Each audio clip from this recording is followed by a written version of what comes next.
कल्याणं मङ्गलं देवयं पज्वासामि मतीन् वन्दामि। नमो अरिहन्ताणं नमो सिद्धाणं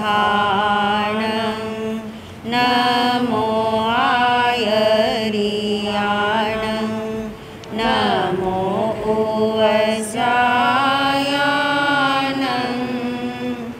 नमो लोये सवसावनं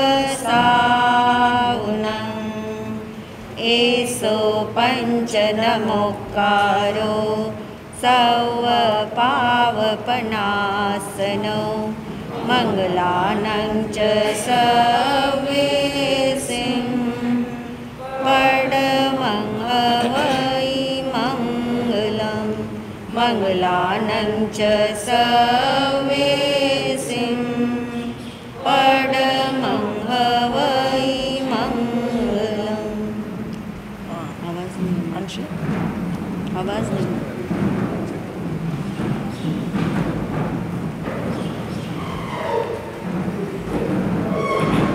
थोड़ा पीछे।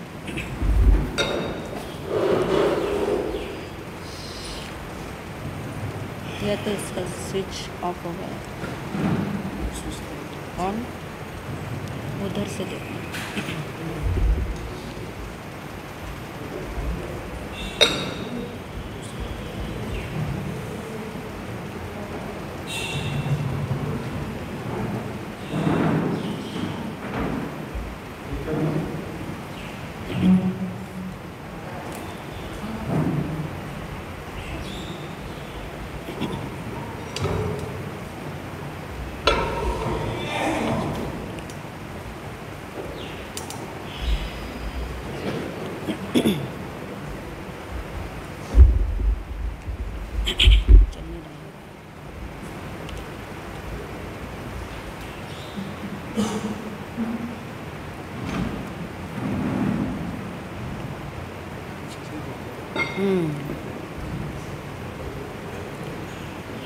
स्टार्ट करा दूँ, आवाज़ रिकॉर्डिंग में आएगी नहीं ना।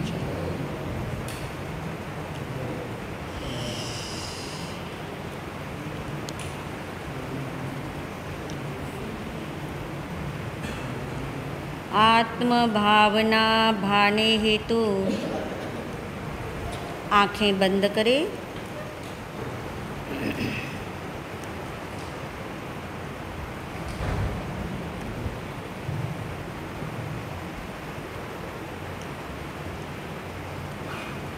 बहुत गहराई में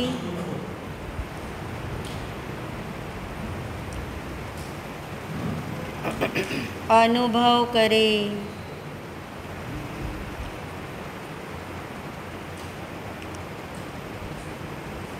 अपने होने का एहसास करें।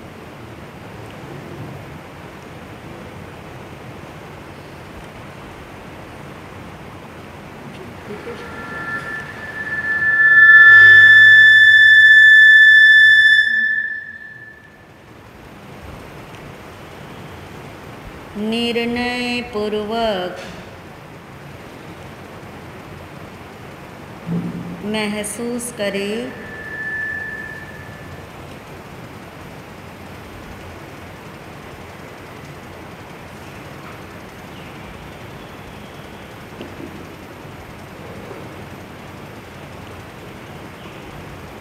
मैं आत्मा हूँ।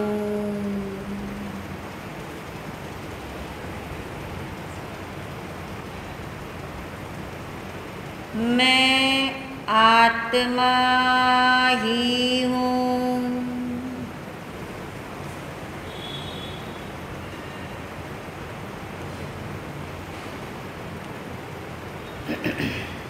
आत्मा के अलावा अन्य कुछ भी मैं नहीं हूँ।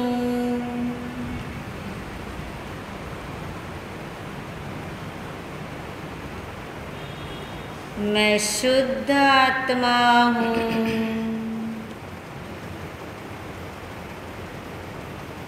मैं शुद्ध आत्मा हूँ।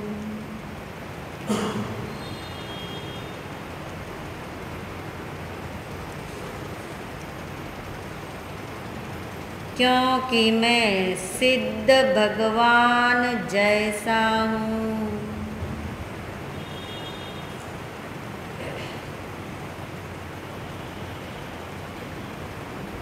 सभी आत्मा शुद्ध आत्मा है।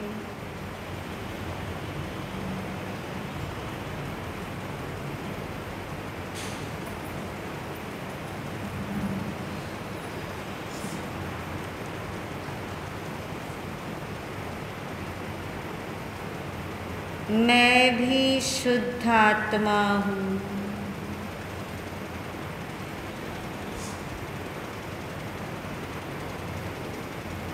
अनादिकाल से आज तक एक बार भी मैं अशुद्ध नहीं हुआ।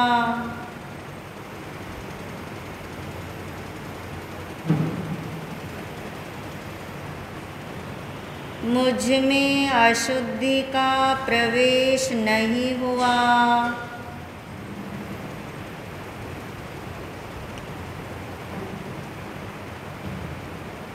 इसलिए मैं कल भी शुद्ध था,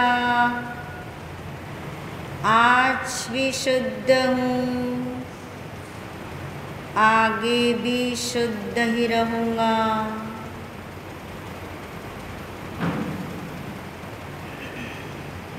मैं शुद्ध स्वरूपी हूँ।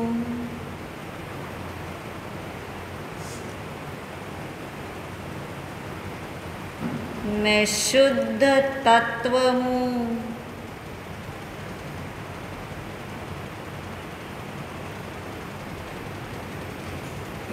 शुद्ध तत्व को किसी भी भाव से फर्क नहीं पड़ता। भाव अशुभ रहे तो भी मैं तो शुद्ध आत्मा ही हूँ।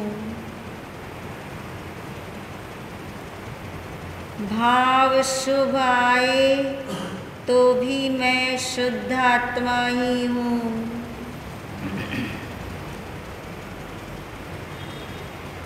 भाव शुद्ध हो जाए तो भी मैं तो शुद्ध आत्मा ही हूँ।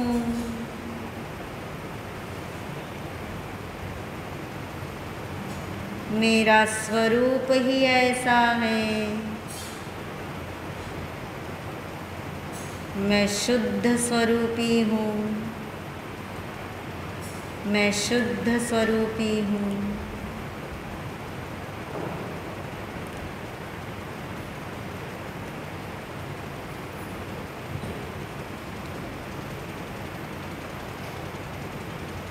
आज तक जितनी भी आत्माएं मोक्ष में गई, उन अनंत आत्माओं ने पहले अपने को शुद्ध माना, शुद्ध अनुभव किया, शुद्ध स्वरूप की निष्ठा जगाई।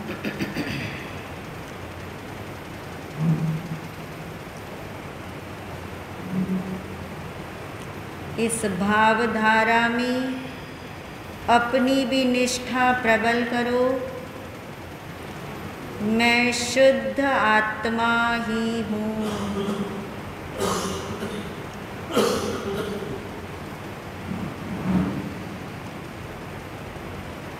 अशुद्धि के काल में भी मैं शुद्ध आत्मा हूँ।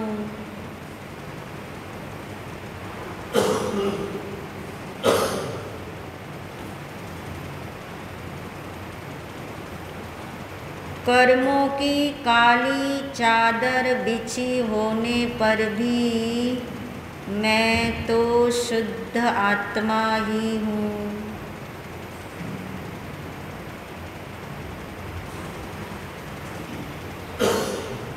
राग द्वेष के कीचड़ में रहते हुए भी मेरा स्वरूप शुद्ध ही है।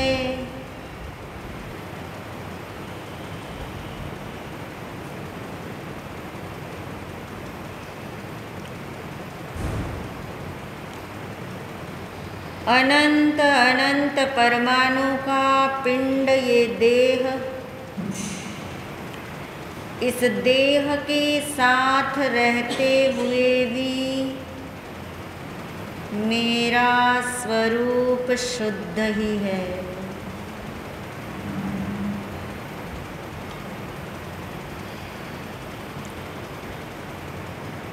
इसलिए मैं सिद्ध भगवान जैसा हूँ, परमात्म स्वरूप हूँ।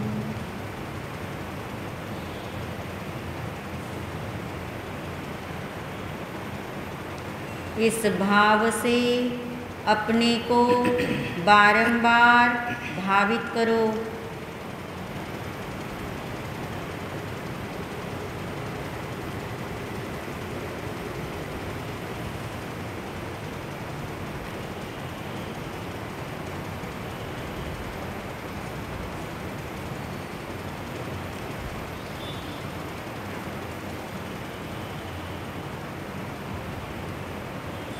शुद्ध था मैं शुद्ध रहूँगा, अभी भी शुद्ध ही हूँ। मैं तो शुद्ध स्वरूपी हूँ, मैं तो शुद्ध स्वरूपी हूँ। शुद्ध था शुद्ध रहूँगा, अभी भी शुद्ध ही हूँ। मैं तो शुद्ध स्वरूपी हूँ, मैं तो शुद्ध स्वरूपी हूँ। पर से मेरा नहीं कोई रिश्ता, मैं तो सिद्ध सम हूँ, मैं तो शुद्ध स्वरूपी हूँ, मैं तो शुद्ध स्वरूपी हूँ, मैं तो शुद्ध स्वरूपी हूँ। मैं हूँ आत्मा, शुद्ध आत्मा, शुद्ध आत्मा को नमन। मैं हूँ आत्मा, शुद्ध आत्मा, शुद्ध आत्मा की शरण। गुरु वंदना, गुरु वंदना, गुरु वंदना बारंबार। गुरु वंदना, गुरु वंदना, गुरु वंदना बारंबार। प्रसन्नता के साथ आंखें खोले। परम श्रद्धेय परम उपकारी महाराज श्री के चरणों में अनंत वंदन नमन। सभी शुद्ध आत्माओं को अनंत वंदन नमन। बोलिए सोहम सिद्धोहम। मैं सिद्ध भगवान समान शुद्ध आत्मा हूँ। इससे हम सिद्धत्व को याद करते हैं। सिद्धत्व यानी मैं सिद्ध समान हूँ का मतलब क्या है? मुझ में भी क्या है? सिद्धत्व है। सिद्धत्व यानी परमात्म स्वरूप है। परमात्म स्वरूप यानी प्रभुत्व है।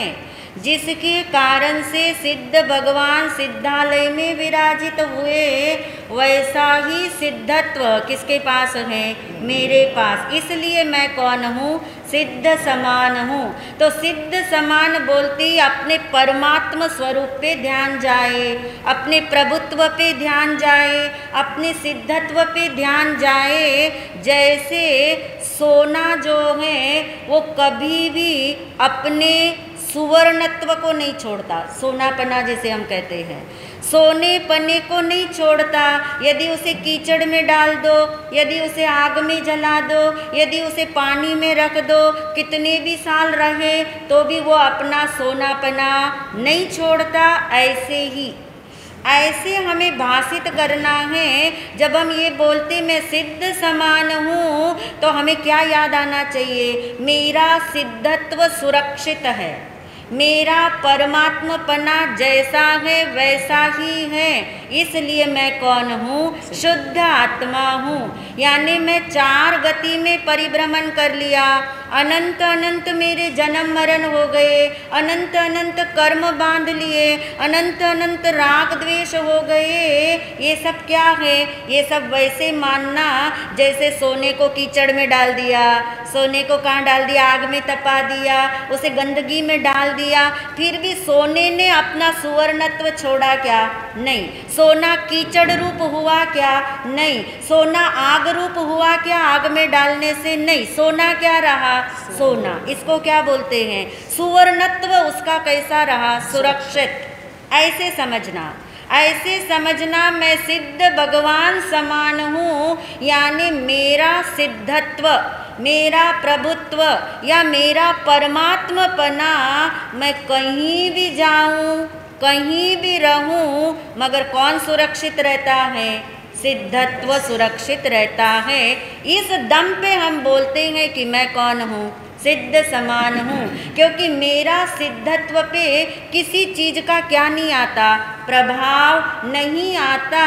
इसलिए भगवान ने इतनी बड़ी घोषणा की कि जो आत्मा अपने को सिद्ध भगवान समान मानता है, अपने को शुद्ध आत्मा मानता है, तो उस आत्मा को एक दिन आत्मानुभव होता है। सबको क्या करना है? आत्मा का अनुभव करना है ना। आत्मा का अनुभव करना यानी सम्यक दर्शन पाना है। आत्मा का अनुभव करना यानी सेल्फ रियलाइजेशन करनी है। तो भगवान ने वहीं से बात शुरू की कि जो तूने आज तक नहीं किया। क्या नहीं किया हमने आज तक? आत्मा का अनुभव नहीं किया। आत्मा का अनुभव नहीं किया, इसका प्रमाण क्या है? यदि आत्मा का अनुभव हो जाता तो फिर यात्रा शुरू हो जाती। अभी हमारी यात्रा शुरू नहीं हुई, अभी तो हम भटक रहे हैं। एक है भटकना, एक है यात्रा होना। दोनों में चलना तो हो रहा है, चलना हो रहा है ना दोनों में। भटकने वाला इंसान भी चलता है और यात्रा करने वाला भी चलता है। उसके चलने में क्या अंतर आ रहा है? दोनों, हाँ, लक्ष्य है। बहुत सुंदर। यानी यात्रा करने वाले की मंजिल है। यात्रा उसी का नाम है जिसके चलने में लक्ष्य की स्पष्टता हो, मंजिल का बोध हो, दिशा का उसे बोध हो। और भटकने वाला भी क्या कर रहा है? चल ही रहा, मेहनत कर रहा है, ऊर्जा लगा रहा है, समय बिता रहा है, मगर कहीं भी पहुंचता नहीं। तो यदि हमें ये भटकाव से हटके यात्रा प्रारंभ करनी है तो भगवान कहते पहले से पहले, सबसे पहले तू ये मान कि मैं कौन नहीं हूँ। कौन नहीं हूँ? मैं मनुष्य नहीं हूँ, मैं ये देह नहीं हूँ। क्योंकि जो आप मानोगे ना उसी के विचार आपको चलते। जैसे आपने माना कि मैं स्त्री हूँ तो ही तो खाना बनाने का विचार आता है ना आपको। इनको कहाँ आता है? आपको खाना बनाने का विचार आया क्योंकि आपने अपने को क्या माना, स्त्री माना। आपने अपने को पुरुष माना तो आपको और तरह के विचार आए। यानी जो आप मानते हो 24/7 उसी के ख्यालों में रहते हैं, वही परिणाम चलते हैं, वही भाव का वर्तुल चलता है। यदि आपने यहाँ आके 1 घंटे में 1 मिनट भी अपने आप को क्या माना हो, शुद्ध आत्मा माना हो, तो कभी न कभी 24 घंटे में एक बार तो आपको याद आएगा। आता है क्या? आता है, पक्की बात है। यानी एक बार तो आपको याद आएगा, ये आपका पीछा करेगा। ये बहुत बड़ा साइंस है ये। जो आप 1 घंटा सत्य सुनते हो, वो सत्य आपके 23 घंटे पे क्या रहता है, हावी रहता है, वो आपका पीछा करता है। यानी हमारे भीतर में सिद्धत्व है, ये मानना कितनी बड़ी क्रांति है कि भगवान कहते हैं जो अपने को क्या मानेगा, शुद्ध आत्मा यानी सिद्ध भगवान जैसा, या परमात्मा, आत्मा स्वयं परमात्मा ऐसा माने, तो उसकी यात्रा क्या होगी, शुरू। वैसे ही भाव आएंगे, वैसे ही विचारधारा बनेगी, उसी तरफ आपका लक्ष्य होगा, वही आपकी गति होगी, वही आपकी दिशा बन जाएगी। तो इतनी बड़ी घोषणा करी कि जो अपने को शुद्ध आत्मा मानेगा उसको एक दिन होगा, आज के आज तो नहीं होगा, अभी के अभी तो हो भी सकता है, आज के आज नहीं होगा कोई बात नहीं, पर एक दिन तो होगा। फिर आप कहेंगे एक दिन होगा मगर आज क्या हो रहा है ये तो बताओ। चलिए आज यही बता देते हैं ताकि आपको इंटरेस्ट आए कि ये व्यर्थ नहीं जा रहा। ये आपका सुनना, समझना, कान में शब्द पढ़ना, इतनी उत्साह से आना, समय पे आना, अहोभाव से सुनना, ये आपका खाली नहीं जा रहा। सुनने को तो आपको 8:15 बजे से मिलता है, मगर आप यहाँ कब से आ जाते हो? कोई 7:45 आ जाता है, कोई 8 आ जाता है, कोई 8:15 तक आ ही जाते हैं। यानी पर यहाँ आने से पहले घर में विचार कब से शुरू हो जाता है? आँख खुलती तब से आता है कि नहीं आता विचार कि जल्दी जाना है, जल्दी तैयार होना है, कहाँ जाना है, स्थानक जाना है, और कैसे जाना, समय पे जाना है। अरे मेरे से पहले इतने लोग आके बैठ जाते, मेरे से पहले महाराज जी आके बैठ जाते, और हम क्या हो जाते, लेट। यानी आपकी विचारधारा कब से शुरू हो गई?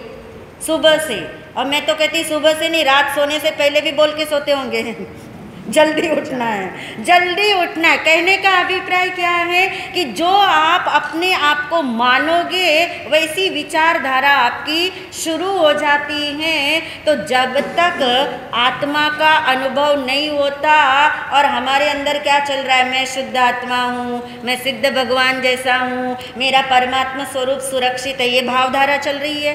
ये भावधारा चलने से क्या होता है? आत्मा का अनुभव तो एक दिन होगा, उससे पहले क्या होता है? उससे पहले ये होता है कि जो हमारा ये शुभ भाव है, शुद्ध भाव नहीं है ना, ये तो पक्का पता है, ये कौन सा भाव है? शुभ भाव। पर ये शुभ भाव किधर ले जाने वाला है? शुद्ध की तरफ। एक शुभ भाव आपको अशुभ में भी ले जाता है, एक शुभ भाव आपको शुभ में भी ले जाता है, और एक शुभ भाव आपको किधर की ओर ले जाता है? शुद्ध। इसे हम कहते हैं शुद्ध मुखी शुभ भाव। मुखी यानी उस तरफ ले जाने वाला। यदि आपने निर्णय पूर्वक उल्लास के साथ इस आत्मा की बात सुनी, आत्मा स्वयं परमात्मा है, सिद्ध समान है, इसका अभ्यास किया, इसको समझने का प्रयास किया, तो इससे क्या होता है? शास्त्र में लिखा है, इससे बहुत बड़ी घटना घटती है। इतना बड़ा लाभ होता है जो आप सोच भी नहीं सकते। कहते जो कर्म हमारे सत्ता में पड़े हैं, सत्ता मालूम है ना, जो स्टॉक में पड़े हैं, जो कर्म उदय में नहीं आया, अभी उदय में चल रहे वो अलग धारा चल रही है, और स्टॉक में पड़े वो जमे पड़े हैं। जो कर्म सत्ता में पड़े हैं अभी उदय में आए नहीं हैं, और मान लीजिए वो कर्म 500 सागरोपम तक उदय में आने वाले हैं, सागरोपम यानी कितना लंबा है आपको पता है? एक सागरोपम का हिसाब इतना लंबा चौड़ा 500 सागरोपम तक जो कर्म उदय में आने वाला था, अभी उदय में आया नहीं। आपने आत्मभाव जगाया, अपने आत्मभावना भाई, आत्मा स्वयं परमात्मा का चिंतन आपने किया, अपने स्वरूप को ध्याने के लिए आप बैठे, अहोभाव से बैठे, निर्णय पूर्वक बैठे, उल्लास से बैठे, तो जितनी देर आप बैठे हैं उतनी देर निश्चित है आपका अशुभ तो रुका हुआ है, आपका अशुभ मुखी शुभ भी रुका हुआ है, आपका शुभ मुखी शुभ भी रुका हुआ है। मात्र एक ही धारा चल रही, कौन सी? शुद्ध मुखी शुभ की धारा चल रही है। और उस समय आपका ऐसा कर्म बंधता है जो ये 500 सागरोपम तक उदय में आना था ना जो कर्म, वो कर्म को मिनिमाइज कर देता है। उदय में अभी आया नहीं है ना, अंदर में उतनी शक्ति पड़ी, स्थिति बोलते हैं इसको, उम्र, इतनी उम्र तक, इतनी देर तक वो उदय में आना था, अब वो नहीं आएगा। वो क्या हो गया? दब गया, वो मिनिमाइज हो गया। किसने किया? किसने किया? आपने जो आत्ममुखी भाव जगाए हैं, जो मैं शुद्ध आत्मा हूँ का निर्णय करने के लिए भाव जगाया, अभी निर्णय नहीं किया। और मान लीजिए भाव भी नहीं जगा रहे, सिर्फ सुन रहे हो आप, सिर्फ आप सुन भी रहे हो, तब भी कार्य यही हो रहा है। ये कार्य होते होते वो इतना मिनिमाइज, उसकी स्थिति घट जाती, उम्र घट जाती है, यानी वो अब उदय में आएगा तो बहुत थोड़ा सा आएगा। और हो सकता निरंतर हमारी भावधारा ऐसी ही चलती रहे तो वो क्या हो जाता है? कन्वर्ट हो जाता है। अशुभ कर्म शुभ में कन्वर्ट हो जाते हैं, शुभ कर्म जो है वो अति शुभ में कन्वर्ट हो जाते हैं। ये हिसाब किताब कहाँ चल रहा है? अंडरग्राउंड चल रहा है। कहाँ चल रहा है? सत्ता में चल रहा है। और ऐसा करते करते जिस दिन हमारे कर्म की जो स्थितियां हैं वो घटती घटती इतनी घट जाती हैं कि जन्म मरण सीमित रह जाती हैं, तब जाके आत्मा का अनुभव हो जाता है। मगर उन कर्मों को घटाने के लिए ये नहीं करना है। समझ आ रही है बात? इससे ये होता है, मगर ये करने के लिए आपने ये नहीं करना। दोनों में अंतर समझ आ रहा है? फिर फल की इच्छा आ गई, फिर आपका ध्यान कर्म पे गया कि आज मैंने 10 मिनट तक ध्यान का प्रयोग किया, शुद्ध आत्मा को ध्याया, तो वो 500 सागरोपम में से कितना घटा होगा, कितना कम हुआ होगा, कुछ तो कम हो गया होगा। ये उस तरफ ध्यान नहीं, उस तरफ ध्यान नहीं। यदि आपने फेस 1 के स्थानक में आना है, फेस 2 से आप आ रहे हो, तो आपको ये याद रखना पड़ता है क्या? फेस 1 की तरफ चलते चलते कि फेस 2 कितना छूट रहा है, वो तो छूटेगा ही छूटेगा। आप आगे बढ़ते जाओ, स्थानक की तरफ बढ़ते जाओ, आपका घर छूटता जाएगा।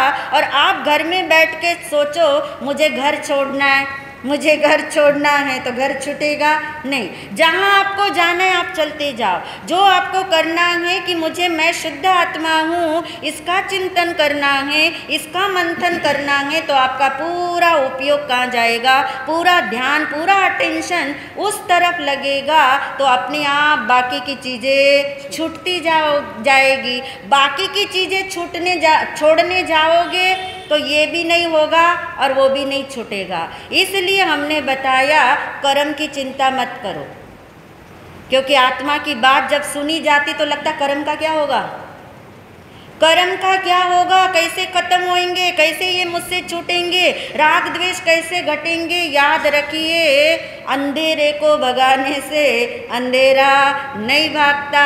अंधेरे को भगाना ही आपका उद्देश्य है, मगर अंधेरे के पीछे पड़ना आपका उद्देश्य नहीं है। आपका उद्देश्य फिर क्या है? उजाला करना। ऐसे ही हमारा उद्देश्य है, मैं सिद्ध समान भगवान आत्मा हूँ, मैं शुद्ध आत्मा हूँ, मैं ऐसा ही हूँ, मेरा सिद्धत्व सदा सुरक्षित है, मेरा प्रभुत्व घटता बढ़ता नहीं है, मैं अनंत गुणों का घनपिंड जैसा हूँ वैसा ही रहता हूँ। ये चिंतन करते चले जाओ और कर्म तो अपने आप मिनिमाइज हो जाएंगे, उनकी स्थितियाँ घट जाएगी, उनकी तीव्रता भी घट जाती है। जितनी डिग्री से जिस कर्म ने फल देना था अब वो उतनी डिग्री का नहीं देगा। ऐसा कर्म का उदय आना था कि 100 डिग्री बुखार होना था, मगर आप आत्मचिंतन में बैठ गए, वो 100 डिग्री बुखार क्या हो गया, आया ही नहीं, वो कन्वर्ट हो गया, अशुभ किस में चला गया, शुभ में चला गया। ये सारे कर्मों के खेल स्वतः होते जाएंगे। करने जैसा काम तो एक ही है, करने जैसा एक ही काम है। क्या करोगे आज से? हाँ, यानी मैं अपनी पहचान बदल दो, आज से अपनी पहचान बदल दो। अपने को स्त्री मानोगे, मनुष्य मानोगे, साध्वी मानोगे, पुरुष मानोगे, आपका ध्यान, आपके भाव, आपकी विचारधारा अलग हो जाएगी। आप अपने को शुद्ध आत्मा मानोगे, दूसरे को भी शुद्ध आत्मा देखोगे। कहाँ राग द्वेष का अंधेरा, कहाँ कर्म बंद, कहाँ वैर द्वेष रहेंगे। अपने आप भावधारा आपकी वैसी ही होती चली जाएगी। कितना बड़ा लाभ में दिखाई दे रहा है।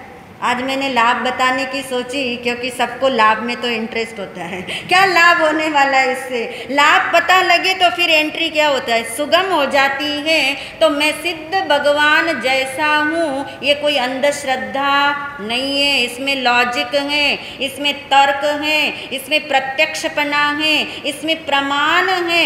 ये ऐसी तैसी बोली गई बात नहीं है, क्योंकि जैसे सिद्ध भगवान के अनंत गुण हैं ऐसे मेरे भी। पर आपको ऐसा नहीं लगा कि उनके अनंत गुण तो प्रकट है और मेरे अनंत गुण तो प्रकट तो है नहीं, फिर काय का मैं सिद्ध भगवान जैसा? उनके अनंत गुण प्रकट है, ये तो आप मानते हो ना, प्रकट का मतलब, यानी उनके अनंत गुण प्रकट है तभी तो वो सिद्धालय में है। मेरे अनंत गुण है ये मैंने माना, मगर मेरे अनंत गुण तो प्रकट नहीं है। नहीं है तो क्या हुआ, वो जैसे हैं वैसे ही हैं। अगर सोना खदान से निकला हुआ है और अगर सोना सामने कैसा रखा है, स्वच्छ सोना रखा है जो खदान से निकल करके प्रोसेसिंग जिसमें हो चुकी है वो रखा है, किसको सोना बोलोगे?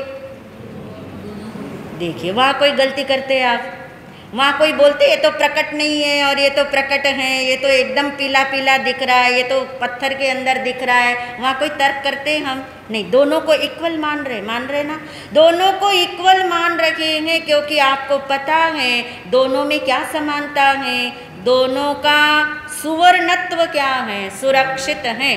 सोना पत्थर रूप नहीं हुआ है, चाहे वो पत्थर के साथ लगा हो, चाहे वो अनादिकाल से उस खदान में पड़ा हो, मगर वो पत्थर रूप तो किसी भी काल में किसी भी क्षेत्र में होने वाला नहीं है। ऐसा भरोसा आना चाहिए किसका? अपने सिद्धत्व का। अपने सिद्धत्व का ऐसा भरोसा आए, जब जब आप नमो सिद्धानम बोलो, अनंत सिद्ध परमात्मा को वंदन करो, उनकी तरफ ध्यान जाए तो साथ ही अपनी तरफ ध्यान आए, भगवान मैं भी कैसा हूँ ऐसा। किसने बताया? आपने ही बताया। आपने बताया मैं भी सिद्ध समान हूँ, मेरे भी अनंत गुण प्रकट होंगे, क्योंकि वो है। कल हमने पक्का किया था, जो होता है या जो है, जो मौजूद है, वही क्या है? प्रकट होता है। अगर है नहीं मानोगे और होंगे पे भरोसा करोगे तो ना होंगे का भरोसा सफल होगा और ना है आपको मानने में आएगा। इसलिए ये बहुत बड़ी घोषणा है, आत्मा स्वयं परमात्मा है, क्योंकि वो सिद्ध भगवान जैसा है। तो जो जो सिद्ध भगवान का है वो सब किसका है? मेरा। जो सिद्ध भगवान के पास त्रिकाल है, सदा काल है, वो क्या है? क्या है सिद्ध भगवान के पास? सदा काल, त्रिकाल, अनंत गुणों का घनपिंड। सोचो, भगवान महावीर स्वामी जी जब मोक्ष में नहीं गए थे, जब सम्यक दर्शन भी नहीं हुआ था, केवल ज्ञान भी नहीं हुआ था, तब उनके पास कितने गुण थे? अनंत गुण थे कि नहीं? अनंत गुण थे, अनंत गुणों का घनपिंड वे थे। और जिस दिन उन्होंने ये पहचाना, अनुभव किया, माना कि मैं अनंत गुणों का घनपिंड हूँ, उस दिन से उनकी यात्रा शुरू हो गई। आपकी यात्रा कब शुरू होनी है? ये मानने से होगी। क्या मानने से? मैं भी वैसा ही हूँ, मैं भी अनंत गुणों का घनपिंड हूँ, और ये अनंत गुणों का घनपिंड आत्मा रहता कहाँ है? उसको हमने पक्का करना था। कहाँ रहता है? लोक में रहता है, शरीर में रहता है। उत्तर सही है, मगर फाइनल उत्तर कौन सा है? अपने अपने बोलना पड़ेगा, अपने आत्म प्रदेशों में, क्योंकि प्रत्येक आत्मा अपने अपने आत्म प्रदेशों में रहता है। कोई भी किसी के आत्म प्रदेशों में नहीं रहता। सब कहाँ रह रहे हैं? अपने अपने आत्म प्रदेशों में। चाहे किराए के घर में रहो, चाहे अपने घर में रहो, आप रह किस में रहे हो? आप गुस्से में रहो कि आप क्षमा के भाव में रहो, आप रह कहाँ रहे हो? आपका शरीर गोरा हो कि काला हो, आप रह कहाँ रहे हो? अपने आत्म प्रदेशों में। ये अपने आत्म प्रदेशों में रहना प्रत्येक व्यक्ति का, प्रत्येक आत्मा का है। सिद्ध भगवान भी अपने आत्म प्रदेशों में ही रहते हैं, और वो त्रिकाल रहते हैं। किस में रहते हैं? अपनी आत्म प्रदेशों में। हम भी त्रिकाल कहाँ रहते हैं? अपने घर में भी आप त्रिकाल रहते हो क्या? यानी शरीर में भी आप त्रिकाल रहते हो क्या? नहीं, सिर्फ अपने आत्म प्रदेशों में आत्मा क्या रहता है? त्रिकाल रहता है। इस आत्म प्रदेशों की कुछ विशेषता को हम जानेंगे, जिसमें सबसे पहली विशेषता है कि ये आत्म प्रदेश अखंड रूप से रहते हैं। शब्द बोल के देख लो, अखंड में भी बहुत दम है, बहुत कुछ निकलेगा अखंड से। जैसे अनंत से निकलता है ना, मैं अनंत गुणों का घनपिंड हूँ, तो मैं आत्म प्रदेश होते हुए भी मैं कैसा हूँ? अखंड हूँ। आत्म प्रदेश अखंड ही रहते हैं, उसके कभी खंड खंड नहीं होते। वो आत्म प्रदेश कभी आग से जलते नहीं, हवा से उड़ते नहीं, शस्त्र से कटते नहीं, मारने से मरते नहीं। कौन? आत्म प्रदेश। यानी जिसमें ये आत्मा रहता है, वो आत्म प्रदेश ही अखंड है। तो आत्मा का स्वरूप भी कैसा है? अखंड है। इसलिए इन आत्म प्रदेशों पे चार चीज़ों का प्रभाव नहीं आता: द्रव्य का, क्षेत्र का, काल का और भाव का। इसका मतलब ये हुआ, द्रव्य यानी वस्तुएं। किसी भी वस्तु के साथ इन आत्म प्रदेशों को रख दो, 1 साल 2 साल नहीं, अनंत जन्मों तक रख दो। कौन सी वस्तु के साथ आत्म प्रदेश निरंतर चले आ रहे हैं? शरीर तो थोड़े टाइम के लिए है ना, शरीर तो थोड़े टाइम के लिए, इस जन्म के लिए है ये वाला शरीर। परंतु ये आत्मा कौन से वाले परमाणु पुद्गल, कौन से वाली वस्तु है? वो कर्म। कर्म, क्योंकि ये शरीर भी तो कर्म के उदय से मिला।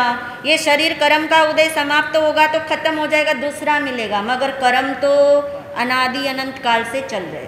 अनादि अनंत काल से ये आत्म प्रदेश, ये आत्मा कर्म परमाणुओं के योग में रहा, संयोग में रहा, साथ में रहा, मगर कर्म का एक भी पुद्गल परमाणु इसे खंडित नहीं कर सका, इसके अंदर स्पेस नहीं ले सका, प्रवेश नहीं कर सका। यानी किसी भी द्रव्य के साथ ये आत्मा रह ले, कितने भी हजारों वर्षों तक रह ले, सिद्धालय में रहे कि निगोद में रहे कि नरक में रहे, इस आत्म प्रदेशों की अखंडता सदाकाल कायम रहती है। किसी भी क्षेत्र में रह ले, नरक के क्षेत्र में चले जाओगे तो वहाँ तो जन्म ही कैसा है? खंड खंड खंड, टुकड़े टुकड़े होके जन्म होता है, टुकड़े टुकड़े होके जन्म होता है, मगर आत्मा के टुकड़े नहीं होते। क्यों नहीं होते? उसका लॉजिक ये है, क्यों नहीं होते? क्योंकि आत्मा जहाँ जिन प्रदेशों में, आत्म प्रदेशों में रहता है, वे आत्म प्रदेश अखंड हैं, उन्हें कोई तोड़ नहीं सकता, टुकड़े टुकड़े नहीं कर सकता। क्यों नहीं कर सकता? एक लॉजिक और याद रखिए, जो खंड खंड से बनता है वही खंडित होता है। कौन बनाए? खंड खंड से शरीर, इसलिए वो एक दिन क्या होगा? खंडित। परंतु ये आत्मा, किसने बनाया आत्मा को? किसी ने नहीं बनाया, सिद्ध भगवान ने भी नहीं बनाया, आत्मा बनी बनाई है। आत्मा को कोई बनाता नहीं, अनादि है, उसे कोई बनाता नहीं है, इसलिए आत्मा का कोई बिगाड़ नहीं सकता। जिसका बनाव है उसका बिगड़ाव है, जिसका बनाव है वहाँ टकराव है, यहाँ कोई बनाता नहीं है। इसलिए आत्मा अपने आत्म प्रदेशों में अखंड रूप से रहता है। इसकी विशेषता जानेंगे, आत्म प्रदेशों की विशेषता समझते जाएंगे, तब आपको लगेगा कि मेरे पास सिर्फ अनंत गुणों का खजाना ही नहीं है, क्या है मेरे, ये आत्म प्रदेश भी मेरे हैं। इसकी चर्चा आगे करेंगे। ओम शांति।